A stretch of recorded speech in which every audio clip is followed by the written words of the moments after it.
And welcome to the Glacially Musical Pouredcast. It is beer, metal, and swearing. Of course, I am Nick Cameron of Glacially Musical. I am joined by a man who I will follow anywhere, who is an amazing leader, Keefy Chieftains. How we doing today, buddy? Cry for the Indians. That's what I say. I would say run to the hills, however you want to look at it, where it's plenty of metal songs to get that going. Hopefully my video here will fix itself. Ever since I updated Zoom last week, it has been squiffy as hell. I'd say this may just be an audio only this week. So thank you very much. Thank you very much for joining us this week. If you are here to hear more about Exodus, which Exodus Pleasures of the Flesh is what we are talking about this week. It is their second record, and some would argue their absolute best. Some would argue their absolute worst. And I'm just talking out of my arse because I've never heard anybody say either of these things. What is it? I can get 8 seconds of video. I don't know. Anyway, here's how we do this. Thank you for joining us. We greet, we beer check, we vinyl check, we shirt check. We get to the meat of the matter and we move on. So today I'm going to beer check a Tropical Beer Hug Imperial IPA by Goose Island Brewing. Believe I have had it in the past. I'm going to pour this into my official Glacially Musical Pouredcast pint glass, which I still need to send Keefy his. What do you got for us today, buddy? I am drinking yet another free Corona Extra. No limes this week. But why you just drink out of the toilet? I mean, I feel kind of like trash. I didn't eat all day, and then like 10 minutes ago, I wolfed down a whole heavy-ass meal. So I don't feel too good right now. Oh, good. So this is going to be interesting. But I love Corona. I love free Corona. Here's my pour. It sucks. The finger fudge. We'll explain the finger fudge another time. Next episode, we'll go back and explain it every few episodes so people understand what that is. Cheers, my friend. Cheers. I got to drink out of the can because the finger fudge is still getting it done. This has a mouthfeel of a hug. Good. I would hug you if I was there. You need a hug right now. You know what? Some days I do, some days I don't. And today it's rainy, it's cold. I cooked a really low rent dinner that was so delicious, which makes me so torn. All these red bag chicken and Trader Joe's French fries. It was fucking delicious. And I don't know how to feel about myself. It's a great, easy kind of thing. Chicken sandwiches, French fries, we all do that from time to time. But hopefully you are doing great. We talked a little bit this afternoon, and apparently my crazy text messages last night confused you. So I'm glad for that. Let me fix the camera for the brief moment so you can see my vinyl check. Tell us what it is. I am vinyl checking Shubba Lub Red Hot Chili Peppers Ultimate Love, Unlimited Love. Unlimited Love, Ultimate Love, some you love. It's got a cool, everything's going Pete Tong, so even Keefy can't see it. But I got cool translucent blue covers. I've already transferred this to the Mylar inner sleeve, so it is all cool and awesome. And you know what? I've been told by experts in the field, top men, as it were, that this is not a very good record. And frankly, I have listened to it 2 or 3 times, and I have enjoyed it. Is it Blood Sugar Sex Magic? No. Is it Mother's Milk? No. Is it One Hot Minute? Still no, which is also underrated and one of my favorites. But is it Stadium Arcadium? Oh, it's better than that. That album was Craptoberfest. Is it Californication? Better than that one. Why do they think they can make double albums at all? Like, why do they even bother? I don't know. They got like 17 in a row. So they had 2 double albums in this year, and I understand kind of what happened. They wrote a whole album. They didn't like it that much. Frusciante come back in. They binned the whole record they wrote with Josh, mostly. They did finish the record with John that they were working on with Josh, wrote a whole new record with John. I get it. I appreciate the ambition. I could not get through either of these 2 records. Dream Canteen is the more recent one. You got the earlier in the year one. Yeah, I'm buying Dream Canteen next week, so I'm gonna make Keefy just get all on the shovel loves. He's gonna have to. I just felt a shiver run up my anus. Like I don't understand. $15 today. I guess a double for 15 is what you should get. If the $15 is still there, I'm gonna rock with it. And again, the Chubba is knock on wood. Oh, never mind. The Chubba is a reference to my dear best friend Curtis Dunlap, who coined the phrase that Anthony Kiedis. It's from Soul to Squeeze, where at the end of the song, Kiedis just runs out of words, and he's like shibba libba libba shibba libba dibba. He has no words. He did a Kurt Cobain. And yeah, absolutely none. And you can even take his words and turn them into shovel-ups. I mean, it is a whole vibe, which he has turned 3 non-words into a career. Facts. No cap. You got a vinyl check this week? I was going to ask if you had a second. I do have a vinyl check, but you don't have a second, right? No, I'm just doing one this week.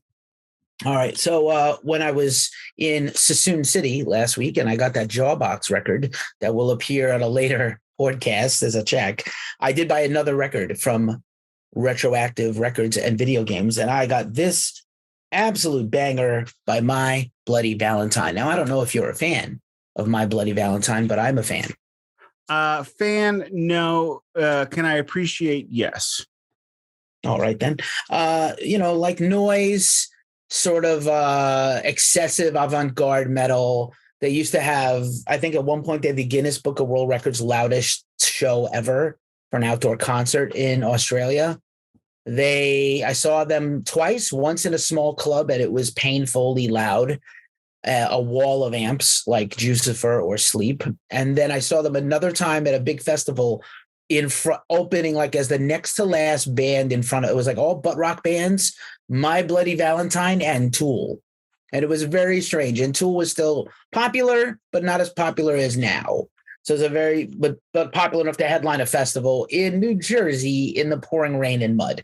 But this gorgeous My Bloody Valentine vinyl came with the download code. And I want to say normalize the download codes because agreed. If I buy the vinyl, I should get the album on digital for free. I don't see this being a problem.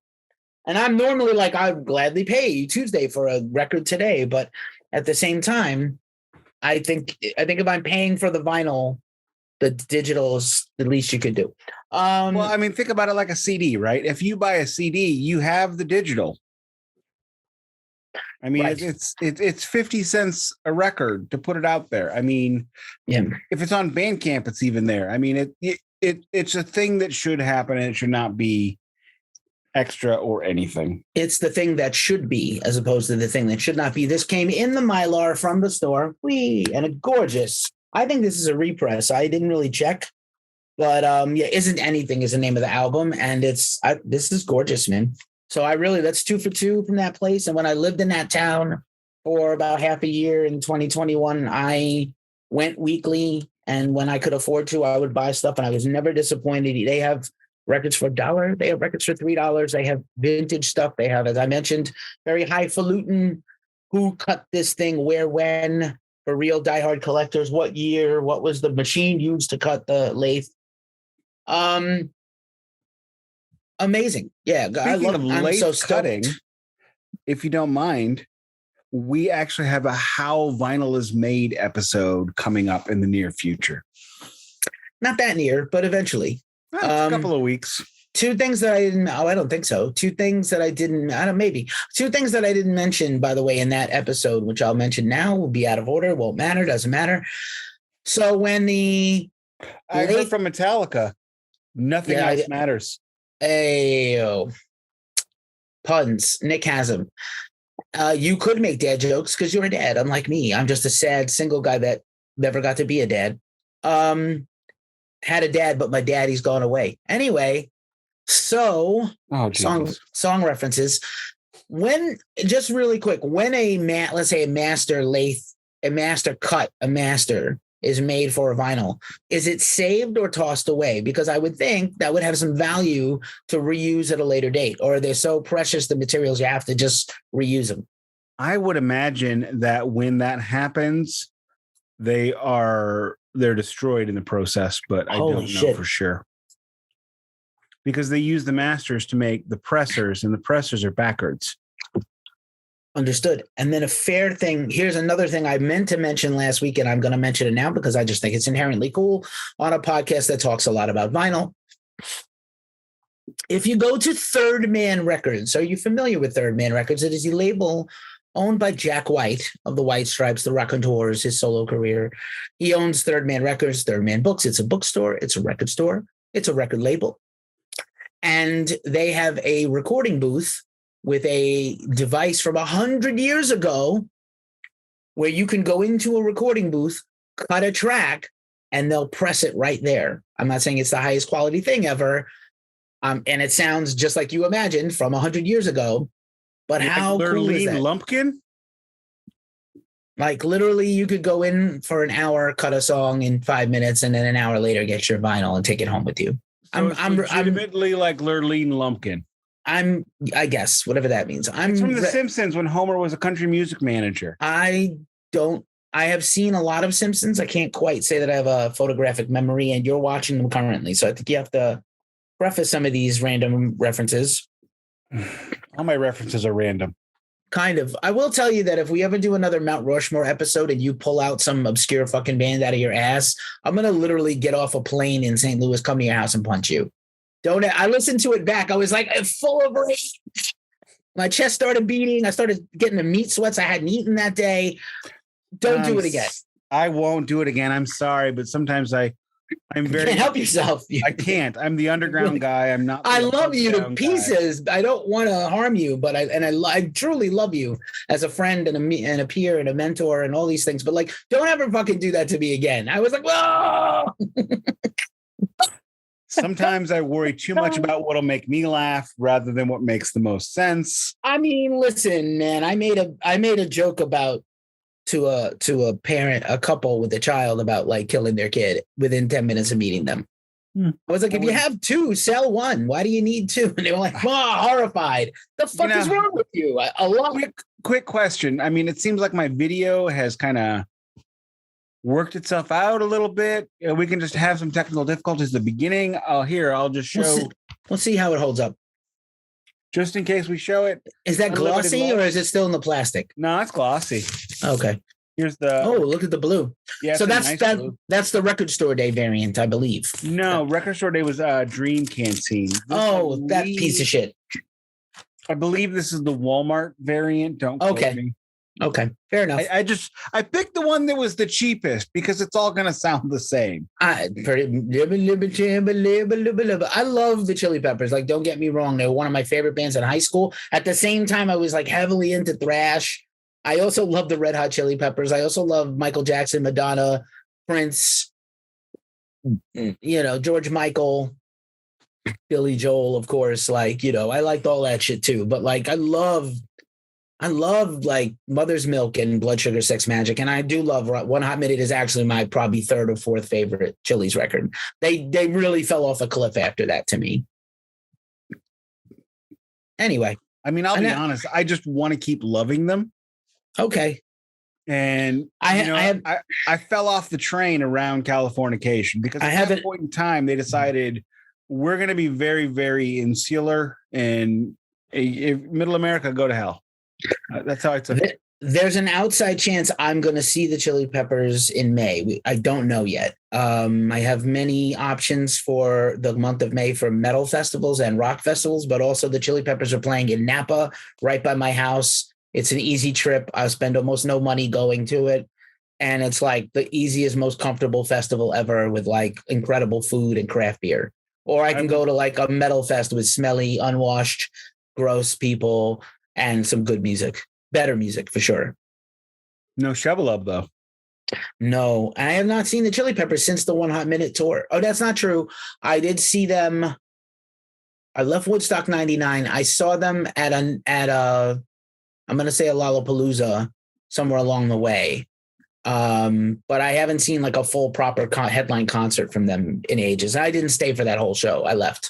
Last time I saw them was Californication and It was 2 years after seeing them on One Hot Minute, which was an amazing show, like truly inspired and wonderful, to go to, oh my God, are they all back on heroin? Sometimes.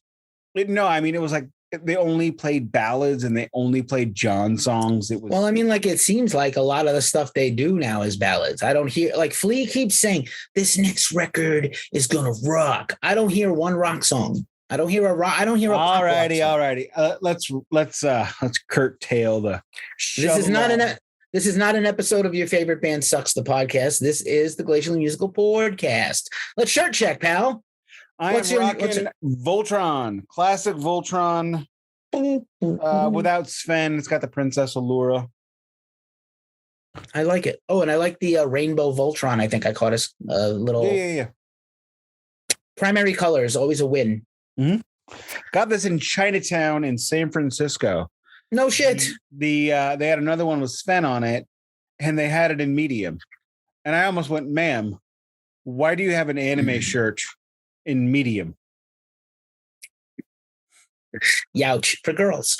Anyway, I love Voltron. I had one Lion Bot. I could not afford all of them because I was poor. I had the green one, I believe, and I had a Robeast and a Coffin.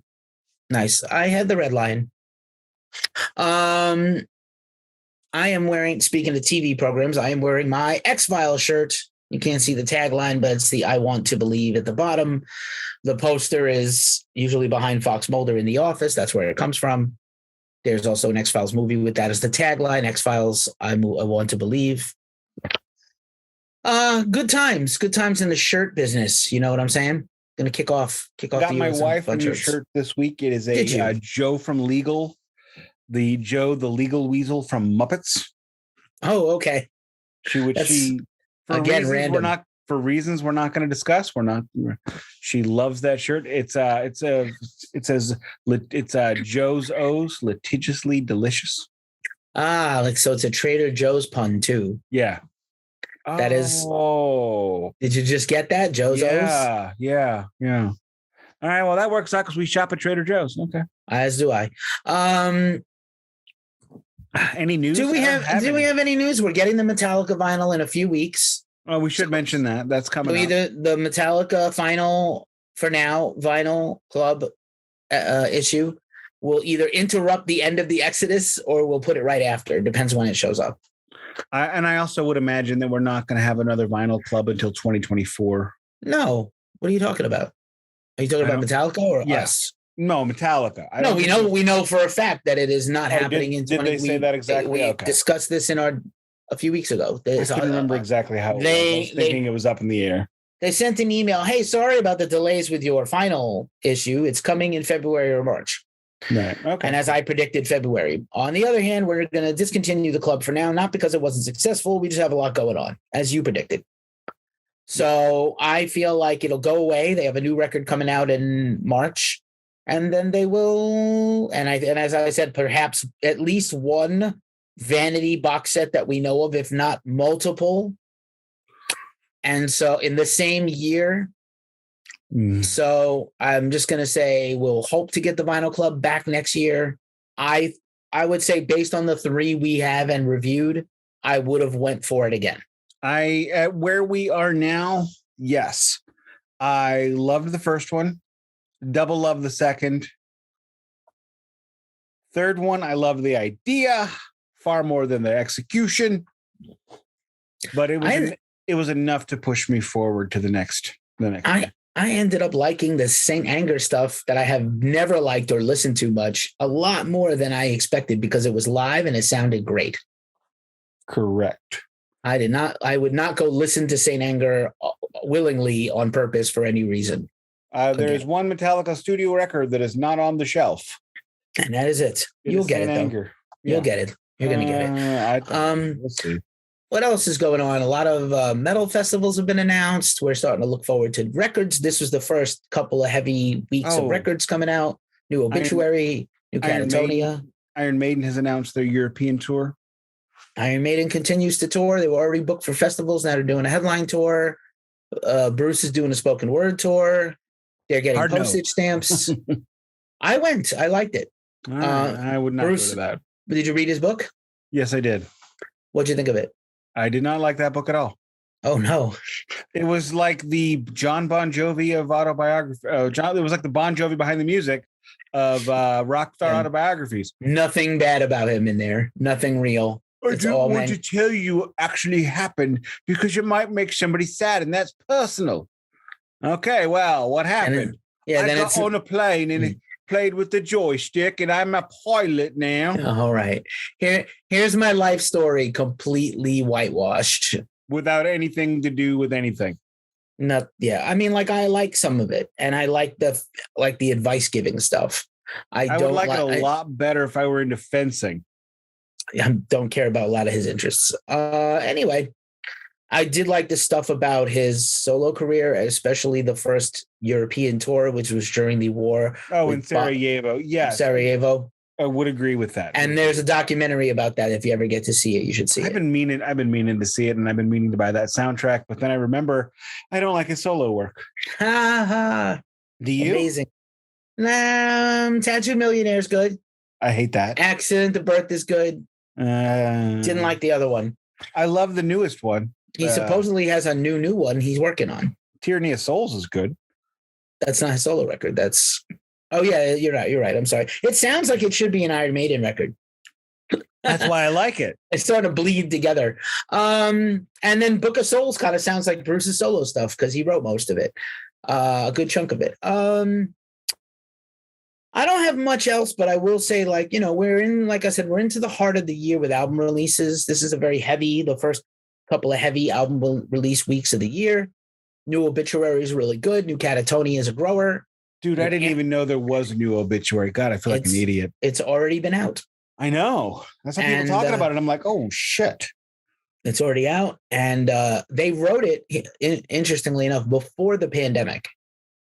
And then they sat on it, which, again, is unusual. A lot of bands wrote during the pandemic. They had a record ready to go for 2020. They were going to announce it. And then literally the world shut down. So I think it's just inherently interesting. Yeah, there's a lot of stuff going on, but I just did we talk already about the vinyl sales in the world for last week? No, we did not. Okay, really quick then. According to a report from Hypebot, based on a report from Billboard, based on a report from the reporting agency Billboard owns, take that for what it is.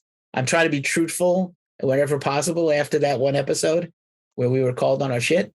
Vinyl not only had the most records sold in a week last year in ages, in like 25, 30 years.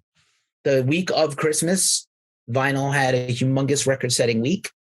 Record sales in the US, the UK, and Australia, the three continents that matter.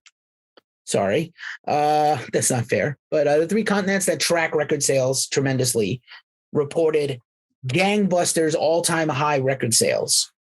But even CDs have seen an uptick in sales now. So it's just people are consuming music. People are consuming heavy music a lot. There's a advertiser on Ghost Cult now. And you can go check it out on the homepage on your desktop and sometimes elsewhere in social and stuff. And they have like a lot of data on metalheads. And it was like, metalheads are the most loyal music listeners ever. So just interesting. Inherently metalheads are like anime fans. They are. Once a metalhead gets on, once somebody who is into hard rock and heavy metal, even if it's not a hard rock and heavy metal act, like myself and James Legg, like myself and Left Lane Cruiser, once we get in, we don't get out at the first stop. If I like your record, I'm buying the next one. And you've got to throw me off the train like Kiss did with Monster. And, if you want to talk about vinyl sales and all that, I don't know how many of our listeners are avid users of Discogs like I am, and hopefully you are. But most of my online purchases come from either Discogs or Bandcamp at this point in time. And if you look at newer records, the last 10 years, 9 times out of 10, there are more vinyl records for sale than compact discs. And so take that however you want. That means those were purchased.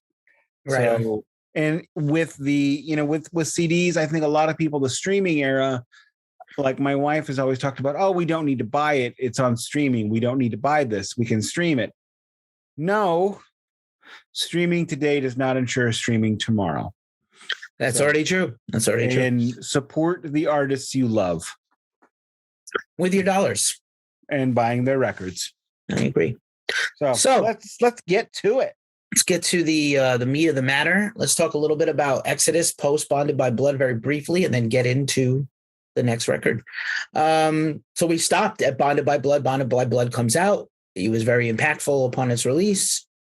Exodus gets their flowers and respect alongside of the emerging Big Four. Anthrax wasn't really a big deal yet for another couple of years till Among the Living comes out. Megadeth was already a big deal because Dave was in Metallica. Metallica's already a big deal because Metallica. Slayer's already a big deal because of Slayer. By the time Bonded by Blood comes out, Rain and Blood comes out literally 6 months later. Exodus is about probably in the second wave of. I'm not going to count Metallica in the first wave. Sure you are. Of course you are. Metallica, because they're the first one. So it's not really a wave. Well, they led the wave. So we'll call the first wave 2 years then. So I would say Exodus is in the second wave. Then they get Testament in the third wave. And then it just keeps going and going and going. And then bands like DRI go from hardcore punk into crossover thrash and blah, blah, blah. I muted myself so I don't talk over you, but fine. I'll let that stand. So they go on tour. They tour everywhere. Paul's behavior that used to be charming starts to become too much. And at the end of the touring for Bonded by Blood, they fire Paul. That sounds familiar. I've heard that story before. Yeah. So, Paul goes on to start his own band, Piranha. After the song, doesn't really get off the ground. He's still a big deal in the Bay Area. They will go on to reunite with him in the 90s, just, mostly live. He kind of didn't end up making records with them, passes away in 2001. He had a stroke. Rough stuff if you want to watch the Murder in the Front Row documentary. Great documentary. That's what inspired this series. Fair enough. So, they fired Paul and they need a replacement. And unlike when Kirk was stolen from them and they had a friend ready, I don't know. They all knew Zetro, Steve Zetro Souza from the Bay Area. He was in a band called Legacy, a band that would go on to become Testament when they replaced Zetro with Chuck Billy. And then their first record is called The Legacy.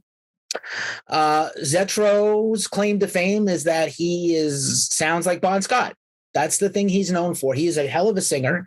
He could sing harsh. He could sing gutturals now, late in his career, to do the justice to the other material Exodus done. But back then, he was like more of a hard rock singer and a yeller and a heavy metal singer. And I mean that in like a Manowar Saxon kind of way, and not as aggressive as Paul. So Zetro kind of comes in to replace Paul. So he has to do the Paul material. And then he has to create a new record with these guys, which I would think would create a lot of pressure.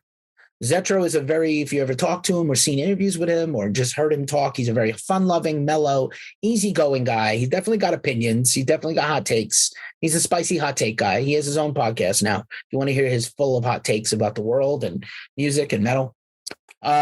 His two sons, Nick and Cody, have a band called Hatriot from the Bay Area right here. You should check them out.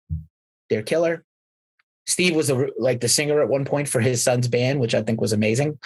So Steve comes in and they start writing Pleasures of the Flesh. And in the meantime, Among the Living comes out. Peace Sells But Who's Buying comes out. Rain and Blood comes out.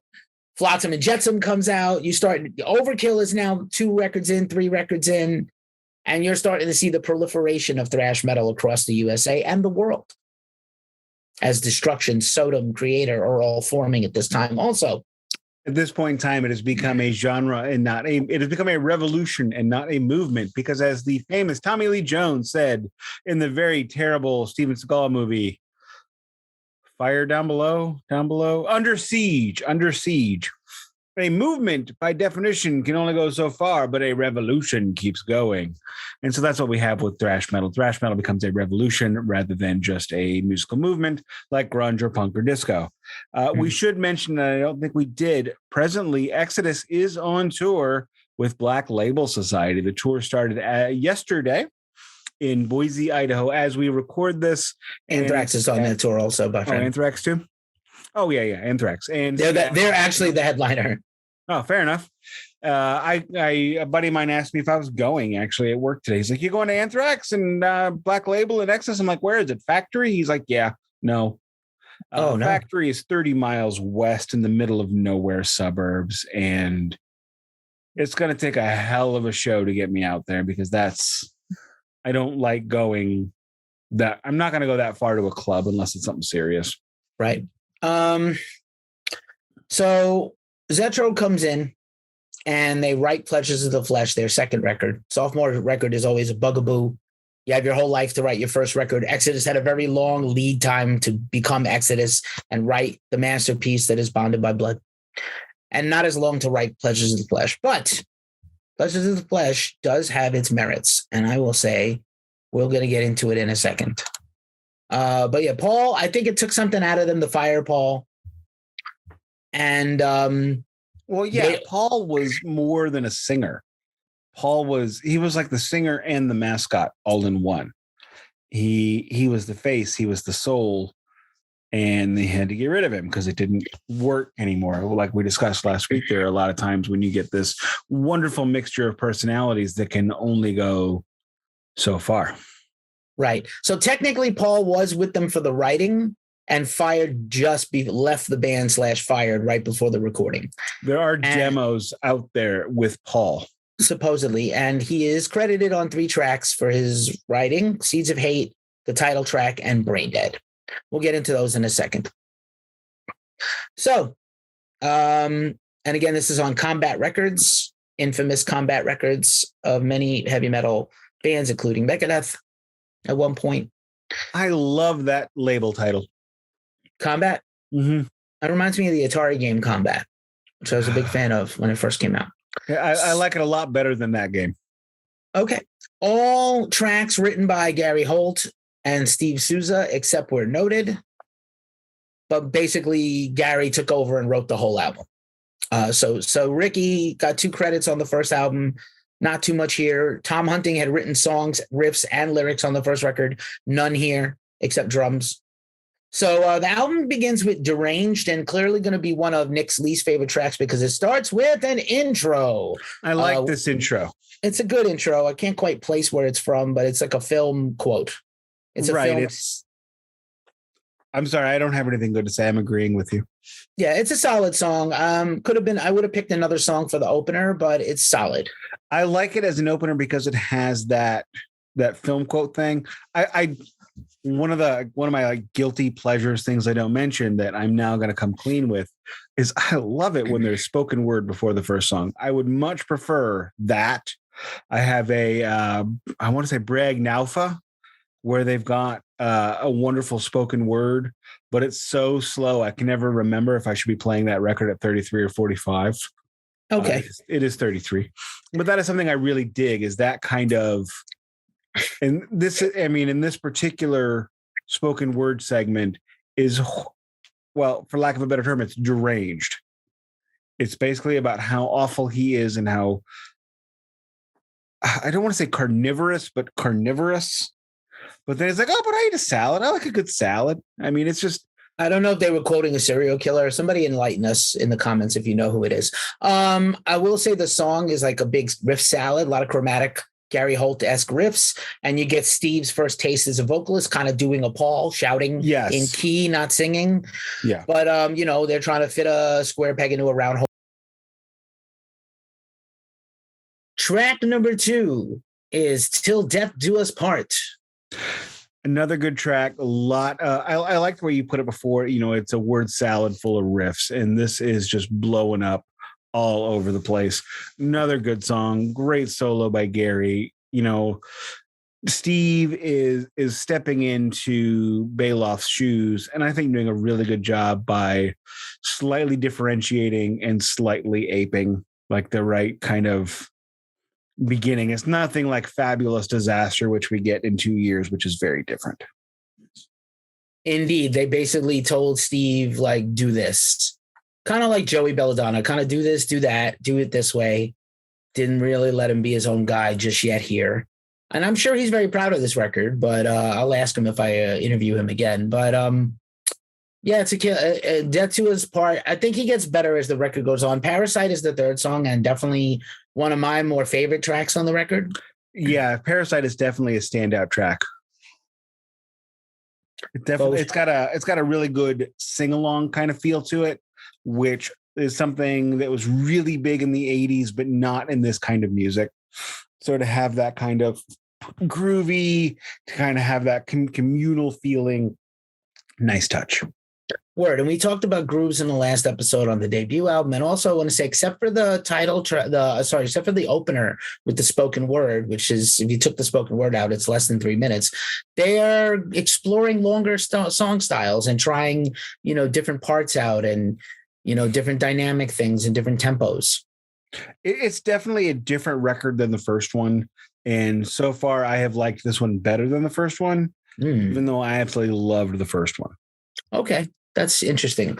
I'll have my thoughts at the end.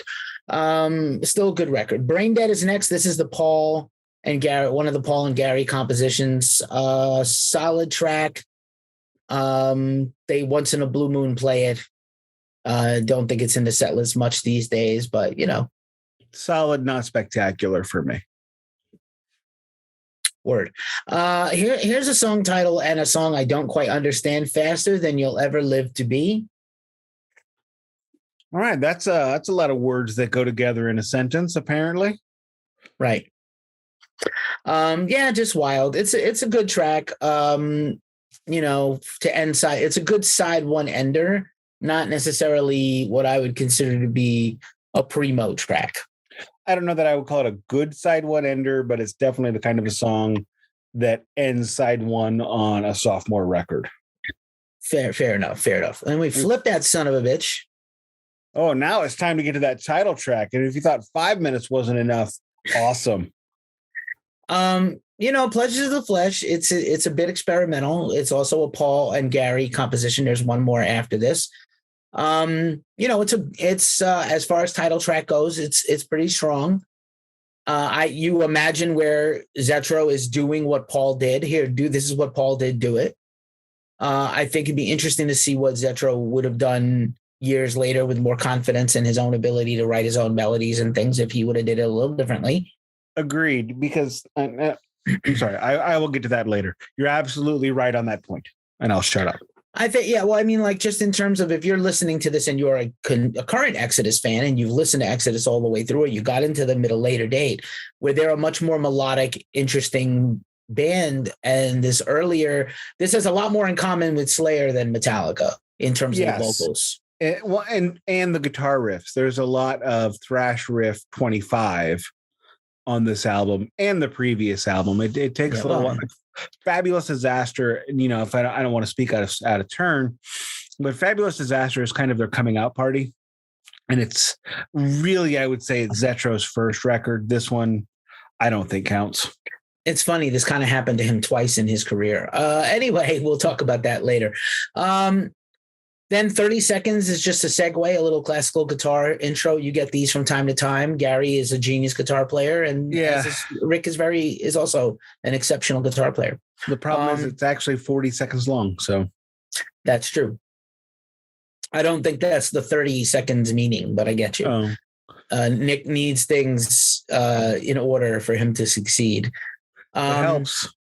And then you get like one of the strongest closing bunch of songs to end any record, actually, in this couple of years. Seeds of Hate, an absolute banger, probably the best song on here and still played today. Another Gary and Paul jam. And, that's another one I would love to hear the Paul version because he wrote this. Oh, I mean, it's his lyrics. It sounds like it's something he would write, Yeah. And, it is what it is. And then it moves on into Kimmy Kill, another great song, another absolute banger. As this album goes on, it gets stronger and stronger. Unlike, I feel, the first album. I loved the first album. I love Bonded by Blood. But Bonded by Blood was at about a 7.58 for every song, all straight through. Nothing above, nothing below. This is a grower, not a shower. And that's I love albums that as it goes on, you need it more and more.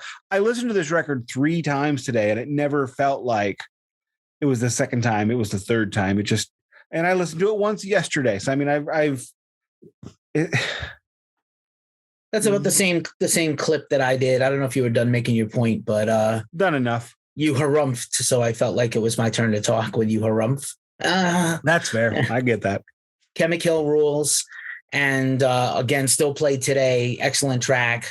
They, in a shorter set, at a festival set, or when they're opening, like on this Anthrax Black Label tour, they probably won't play it. But when they headline, they definitely pull it out and bring it. And then in a very underrated song to close the record, in my personal opinion, Choose Your Weapon, which sounds, interestingly, I don't know if it was the last song written for the record, but it definitely sounds like the entree to the next record and more about what they're going to sound like in the future. So it makes me think it was the last song they wrote. Probably correct. I would say that every song on this album basically is better than the one that precedes it, which makes for a great listen to an album. I also think, and this is not me being contrarian, but this is me being self-loathing. As I mentioned about a month ago, I held this record in my hands. And we might have agreed to do the series at that point. I don't remember, but not being a big fan of Exodus, I didn't know if that was even going to be on the tray. And like an idiot, I didn't buy it. Like an idiot, I bought Metallica Beyond Magnetic instead. Somebody came and got it. And now, so I'm not sure if I really love this record as much as I feel like I do, or if I'm just, self-flagellating because I missed out. I Googled it when I got to the car, and I saw there was only $15. They wanted 30. No, 30 was actually quite a hell of a price. $15 was in Europe with no cover. So screwed the picture. I think this has been reissued, but not in a long time. And it could stand for I know that slowly, the reissues but surely are picture discs. I don't want that. Yeah, we don't want that. But I think They're going to eventually get through and get. I know, but this was a combat pressing. Are they good or bad? I don't know what that means. I don't know. I would rather have the OG pressing than the 180 gram pressing later, because I don't know if that later pressing is made off of the analog tapes or digital files. I know that 87 pressing was made off of, or the 86 pressing was made off the analog tapes. We literally almost shit the bed again. For a second there, I thought we were done for. We just abandoned ship, but we're almost done. Yeah, man. I really love this record. I still have Bonded as, arguably still their best record. They made a couple of more modern records that I really love much more. This is a very good sophomore record. It is not a slip. I agree with your previous thing. To me, I have Bonded a little higher than you. I think those songs are eternal, a little better songwriting. They had a long time to work on those. It was more of I'll say this, that Bonded is more of a communal band effort versus this one. But that may have been by design, because I think they knew they were going to probably shed Paul, and Gary was just not going to let anything happen to his baby. Everything you just said is completely appropriate and accurate. Bonded is a team effort, and Pleasures is a solo effort. It's, and Gary Holt is an amazing writer. And if I'm going to put it in anybody's hands, it's going to be his. Like we discussed last week, I believe Gary Holt is an exceedingly underrated guitar player in the genre. And I don't think that he's not in my. To me, he's one of the greatest guitar players in the genre, and he could not possibly. I think he's underrated by people that only know like the Black Album. I don't think metal fans hold Gary Holt under a whole bunch of people. I think Gary Holt is in the Parthenon of the greatest guitar players in thrash, and I maybe that's grown because he did a stint in Slayer, but it was already there for me when they picked him. Okay, that's maybe my personal. Maybe I'm wrong. I'm giving you, but I don't feel like his name ever really comes up like it should. Maybe that's outside of the insular thrash metal genre that I'm referring to, that's what comes into my head. However, he is an amazing talent. He is an amazing player. This is somebody that worked with, Kirk Hammett, Tom Araya, and Exodus. So that's fair. He is he is part and parcel two of the big four, and then in the next ring. Yeah, I mean, there's no question. I mean, we'll talk about it at the end of the series, but the Exodus's problem is they didn't end up having. So let's just say Bonded, this record, the next record, those are three really excellent ones to start out with. And then it's all over the fucking map. And that's, partly a lot of other reasons that we'll talk about. But I will just wrap this up by saying the band does go on tour, but not even for a whole year. So this is their State of Euphoria. This is the record they rushed out. It's pretty good. It got better with age. They didn't give it a lot of love in the studio. They had problems making the record. Then they went on tour, not even for a calendar year. So that's a sure sign that the record had ceased selling and they had to get back out and make a new one.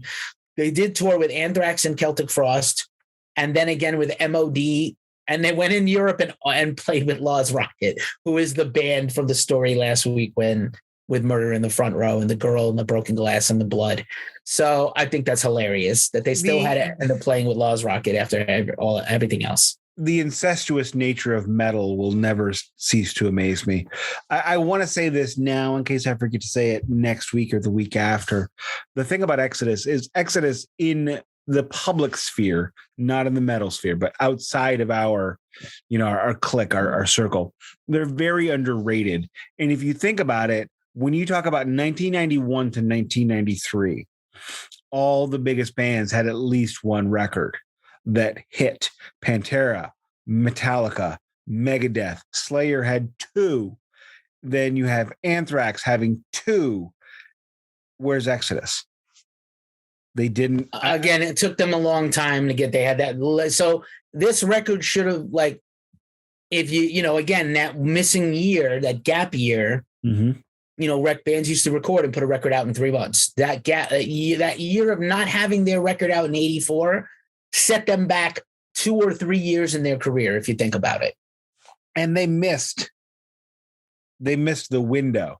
There was a window where the Bay Area West Coast thrash made it into the public lexicon. I think it's still coming to me, but we can talk about it. I think it's still coming. We can debate that next week. I have no further thoughts. This is a solid record. We're going to do the ranking at the end, right? Correct. We don't have to talk about it now, but I'm going to say this is a buy for me, and I will buy this record at some point. Not for $30, but I will, unless it's remastered on 180 gram and black. I will. This is now on my get it list. Okay, that's as big an endorsement as you have ever given on this whole show.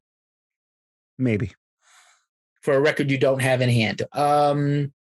And with that out of the way, I believe it's I don't know who's keeping score. It's my turn, and I'm going to go. All right, you go and take us home, Daddy. I want to thank Keefy, as always, being my co-host, my side guy, my equal, my boss, my subordinate, the everything that I'm not at that moment on the Glacially Musical Pouredcast. He is always much better at things than I can be that I'm not good at, and I appreciate that. It's a weird marriage, but if you've listened this far, you definitely dig the metal, and we're going to have a lot of content that you are definitely going to love. So subscribe, throw a comment, call me ugly, call me fat. I don't care. Please actually call me those things, because then I can giggle at you. But that's besides the point. If you are listening, Brent Terhune, I apologize for my insolence this week. I just discovered that you have 375,000 followers. I do not recall that, as we had some meetings and some bits and bobs back in the olden days of the pandemic. And I hope to God you meet us on this podcast, because as you are playing Peoria this weekend, this is the Glacially Musical Pouredcast. We don't play in Peoria, and we could use that help. Word. Goodbye from Nick's side guy.